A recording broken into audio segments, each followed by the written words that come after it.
শীত চলছে আর মায়ের হাতের মজার মজার পিঠা খাবো না, এটা কিভাবে হয়? আমার ছেলের সবচেয়ে পছন্দের খাবারের মধ্যে পড়ে চিতই পিঠা আর তাল। আসসালামু আলাইকুম, দিস ইজ আরিফাই ব্লগ। কি অবস্থা সবার? আমি আলহামদুলিল্লাহ খুব ভালো আছি। রাতেই আমি আমার মাকে বলে রেখেছি তুমি সকালে গরুর গোশত দিয়ে আমার জন্য পাতলা খিচুড়ি রান্না করবে, যা আমি একদম মজা করে খেয়েছি। তারপর আমার মা মাটির চুলায় তার নাতির পছন্দের খাবারটি তৈরি করছে।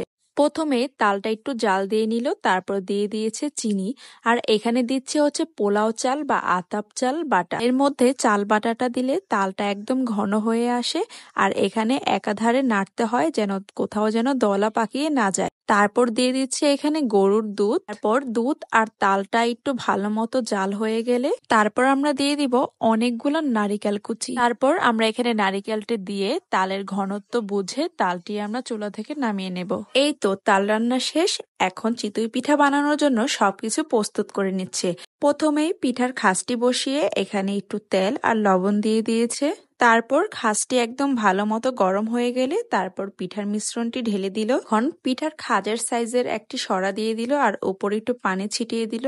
পানিটি কেন দেয় আমি এটা কিছুই জানি না। এই তো আমাদের প্রথম পিঠাটি তৈরি হয়ে গিয়েছে। তারপর মা একটি একটি করে পিঠা দিচ্ছে আর উঠাচ্ছে। এই পিঠাটি হতে খুব বেশি একটা সময় লাগে না। আর আমি এখানে পিঠার সাথে এক বাটি তাল নিয়ে নিলাম। দেখুন, শীতের মধ্যে একদম ধোয়া ওঠানো গরম গরম পিঠার সাথে তাল খেতে যে কি মজা হয়েছে তা আর কি বলবো। তো ফার্স্টেই আমি আমার বড় বোনকে দিলাম যে আপনি একটু খেয়ে টেস্ট করেন কেমন হয়েছে। তো আপু খেয়ে বলছে খুব মজা হয়েছে। তারপর এখন বাচ্চারা খেয়ে নিচ্ছে। এখানে আদনান আর আরাফ খাচ্ছে। পিঠা খেয়ে সবচেয়ে বেশি প্রশংসা করেছে আরাফ, কেননা আরাফের খুবই পছন্দ তাল আর চিতই পিঠা। খাওয়া দাওয়ার শেষে চলে গেলাম র্যাকেট খেলতে।